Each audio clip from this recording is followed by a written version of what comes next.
আসসালামু আলাইকুম বন্ধুরা, দেশ এবং দেশের বাইরে থেকে আমার এই ভিডিওটি যারা দেখছেন তাদেরকে জানাই আন্তরিক শুভেচ্ছা ও অভিনন্দন। আমি আপনাদের মাঝে এখন যে ভিডিওটি নিয়ে আসছি সেই ভিডিওটি হলো পাটের জমিতে কী পরিমাণ জৈব সার ব্যবহার করবেন এবং কী পরিমাণ রাসায়নিক সার ব্যবহার করবেন এই বিষয়ে আমি একটু আপনাদের বলবো।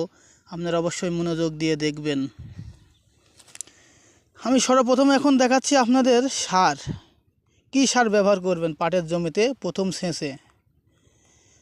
সেচে আপনারা 33% জমিতে 20 কেজি ইউরিয়া ব্যবহার করবেন।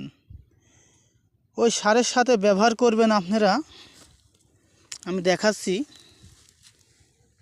জিঙ্ক ব্যবহার করবেন। এটা মিমপেক্সের জিঙ্ক। তারপর ব্যবহার করবেন হিউমিক, এই যে হিউমিক অ্যাসিড, এই হিউমিক ব্যবহার করবেন 500 গ্রাম। বিঘাতে 1 কেজি ব্যবহার করবেন। এটা হলো সালফার, বিঘাতে 1 কেজি ব্যবহার করবেন।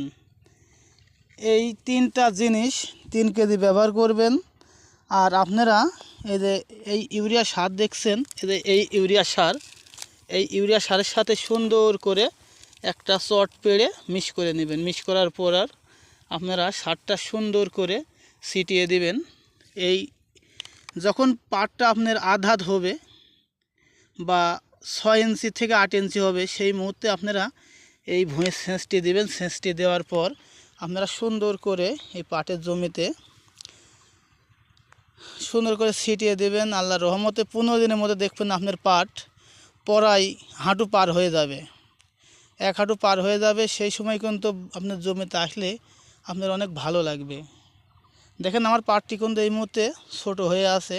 আমি সেচ দিয়ে আমার জমিতে আমি এই সারটি মারতে চাইছিলাম, কিন্তু আল্লাহর রহমতে আল্লাহ উপর বৃষ্টি দিয়েছে। এই উপর বৃষ্টি দেওয়ার জন্য আমার জমিতে সেচ দেওয়া লাগলো না। আমি আজকে এই সারটি ব্যবহার করছি। আজ হলে আপনি জৈব সার ব্যবহার করতে চান, জৈব সার 50 কেজি পাওয়া যায়। যে কোনো কোম্পানির জৈব সার 50 কেজি পাওয়া যায়।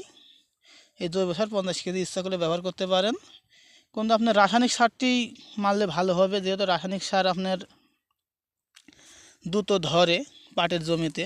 এজন্য অবশ্যই আপনারা এই সারটি ব্যবহার করবেন।